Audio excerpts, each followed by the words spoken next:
Bet Jurim mamma, tad, kad mēs atvācamies šeit uz Otavu, un viņa palika viena, vīrs nomira, tad mēs neatstājām viņas viens pašs, un tad bet viņa nebija tāda, kas man cepa katru dienu, man bija jātaisēs, bet viņa, ka bija svētki, tad viņa vienmēr kaut ko teica, es taisīšu to svētkos. Un tad viņa katros svētkos, ja tas bija lieldienas, viņa taisīja pīli un pildīja plūmēm. To es nezinu, kā viņi darīja, un to neviens cits nedara, tā kā tas pagāja garām. Bet viņi vienmēr taisīja saldā kā Aleksandra Kuka, viņi mācīja to bizēju tortu, viņi kliņģeris taisīja, un viņi cep plānos pankūks. Un to viņi vienmēr darīja, ka mēs bijām kaut kur prom, ka mēs aizbraucām prom un atbraucām mājā pēc weekenda, mums gaidīja plānie pankūkas. Bet citādāk viņi tā kā ikdienā necepa tagad. Bet bet es atceros, ka viņa cepa, tas bija tāpēc viņa nedarīja ikdienā. Viņa bija vienmēr nogurus, un tā viņai bija tik liela būšana, un viss, ko viņa taisīja, bija tik sarežģīts. Ja man bija 3 bērnu sunas, vīra māte, tu zini, un man nav laika priekš tādām sarežģītām lietām, bet tāpēc viņa arī bieži netaisīja, jo viņai tās lietas bija sarežģītas. Un šito Aleksandra Kuka, tu zini, tā receptanī grāmatā, kas ir Daugavas Vana grāmatā, tur arī bija rakstīts 1, 2, 3, tāpēc es to vienmēr atceros. Bet tad tur ir rakstīts pēc tam, tad tev ir jāliek viņu ar kaut kādu parchment papīru, un tad tev viņi uzmanīgi to jādara, un jāsadaļ 3 daļās, un tad jāpaceļ to, tas instrukcijas ir tik garas. Un tos es nekad nelasīju, es to 1, 2, 3 un sāk taisīt. Bet vīra māte, viņai bija kaut kāda recepte, ko viņa bija pierakstījusi, un man droši vien kaut kur papīros vēl stāv, bet es nebūtu nekad no tā taisījis. Pirmkārt, rokraksts, ko es nevaru nekad izlasīt, un otrkārt, tur pa daudz. Bet es tikai zinu, ka viņa bija nosvīdusi, jo viņa to mīklu mīcīja, un tas bija grūti, un tad viņai bija jāsamīc perfekti, un tad viņai bija jāieliek ledskapī. Un vakar es runāju ar Dainu, man meita Dainu, un viņa teica, es atceros, vecmāmai bija tās mīklas ledskapī, un ka viņa gāja pēc tam ņemt septiņu, teica, kāpēc man tikai pusi mīkla ir? Jo Daina gāja un visu laiku kribināja no to mīklu, jo tā mīkla pat pa sev bija ļoti garšīga, vai ne? Viņa lika ledskapī, un tad viņai bija jārulē, un tad viņai bija augsts, un tad viņai bija jāgaida.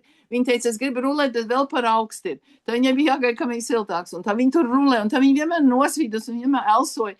Un es tā domāju, kas tā par recepti ir, ka tā?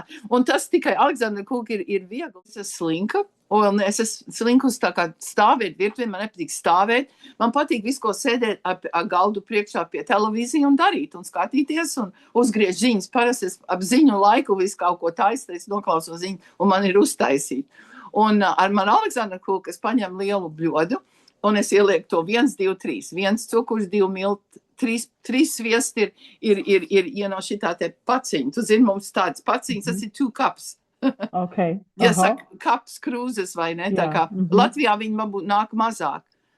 Bet, ir mazāk, jā. Un receptēs visur saka, vajag nesālīt sviestu, bet es esmu lietājis sālīt, un es nevaru atšķirt to starpību, jo mums ir sālīts tas sviests parasti. Jā, un tad es negribu tik saldu, es nelieku to pilnu krūzi cukuru. Un ja es gribu, lai man bišķiņ vairāk lielāk pana iznāk, tad es pielieku bišķi vairāk miltus. Un tas neko nemaina, tikai vairāk drupačains, ja tu vairāk miltus lietu. Un tas visu, un es tad mīts pie to televizoru, ka man ir samīcīts vienā bumbā. Un es to bumbu spiežu, tā ir panā iekšā ar īkšķu, un tāpēc tam man nāzi tā kā iztaisīt līdzeni. Vai ne? Bet viņi tur rulēja, un man nav jārulē, es spiedu un klopē, un man ir ļoti labi vingrošana, tu zini, šī vecumā un mīcīšana. Un es iespiežu visu panā, un tā man viņš iznāk. Bet ko es daru, tad es gar panu malām nogriežu tādā pusinču ap malām nost un iespiežu to iekšā, lai man tā kā būtu vieglāk izcelt no pannas, ka viņš nav gar malu, jo, kad tu gar malu mēģinās izcelt, viņš tev izdrups. Un tā kā es to izņemu, to no malu, es iespiežu vidū vairāk un atstāju maliņu. Un tad es ceptos 10 minūtes, man jāskatās, viņš ātri piedeg, jo apakš ir brūna, bet tā virs izskatās vēl tāda gaiša, bet vajag jau ņemt ārā, kad redz to brūnumu apkārt.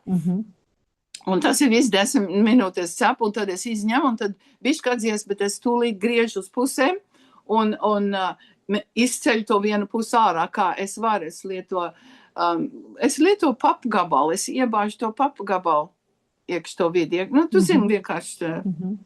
Jā, es saprotu. Bet tu papgabalu, jā. domā, griežas pusēm šitā, jeb griežas pusēm šitā? Nē, es griežu uz pusēm tā, lai man, jā, ne lai ok. būtu garenisks, bet, Jā. lai būtu četrkantīgs, lai būtu, man ir tā normāla liela un pārna, lai būtu četrkantīgs. Un tad es uzsmērēju tai pusē, kas paliek. To pusi, ko es izceļu ārā, es jau uzlieku uz to šķīvu, ko es servēšu. Un tad es uzlieku to aveņu zaftu. Un vīrmāte vienmēr teica, ka tā aveņu zaftē jābūt ir stingrai, bet ne pa daudz graudi iekšā. Tur tāda aveņu zafta, ne graudi, bet sēklas, ja kas tur ir tajā aveņu zaftē. Tādi jāskatās ir tādi, un tad viņi vienmēr gāja uz speciālu veikalu, lai pirktu to. Well, tas arī man liekas nonsens, jo tu nekad tos graudus viņus redzēsi. Un vispārīgi tagad tu nemaz nevar tos graudus atrast, viņi nemaz neliek tik daudz tajās. Nezinu, bet man ir vienalga, kāda aveņu zafta ir laba ievārījums. Jā, un tad es to uzsmērēju, un tad es uzlieku to otrkārt virsū, un tad es uzlieku to glazūru, kas ir, es tikai ielieku pudru cukuru bļodā un pielēju. Es jau nopērku gatavu, bet kādreiz man ir īstie citroni, es iespiežu. Liela starpība nav, bet maza starpība ir. Īstais citrons un tas pudelē, kas nāk.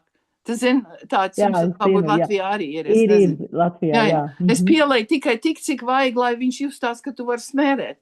Lai viņš nav pa biezu, lai viņš nav pa plānu, bet arī, ja viņš ir plānāks, tu jau vienmēr var piebērt vēl cukuru klāt. Tas ir viss tur divas lietas, bet vīrmāte viņa vēl lika kaut kāda,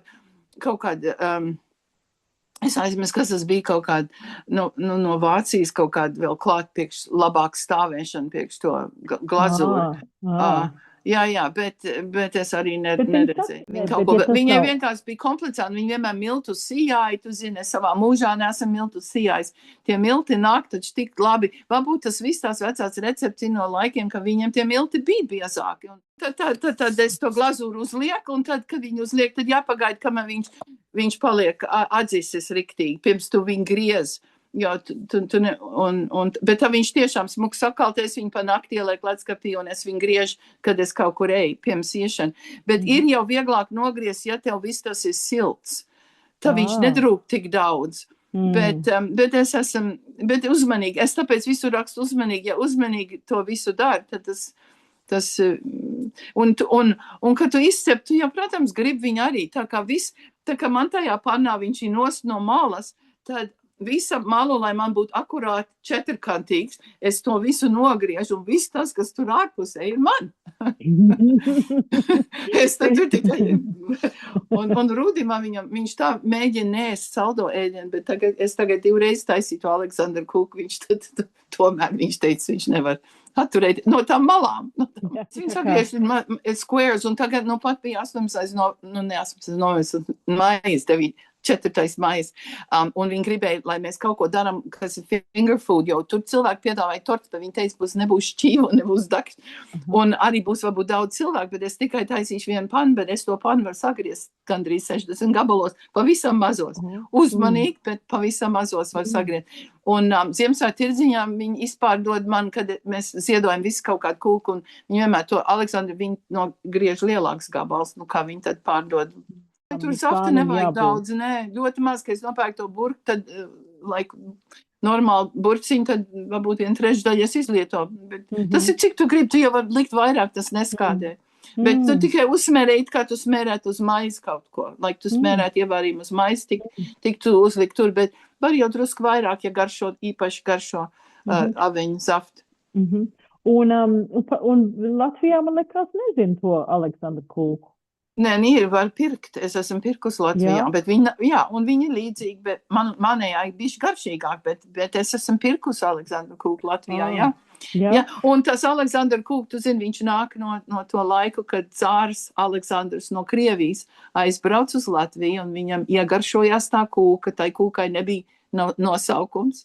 Tā kā viņu nolēma to nosaukt par Aleksandru Kūku, jo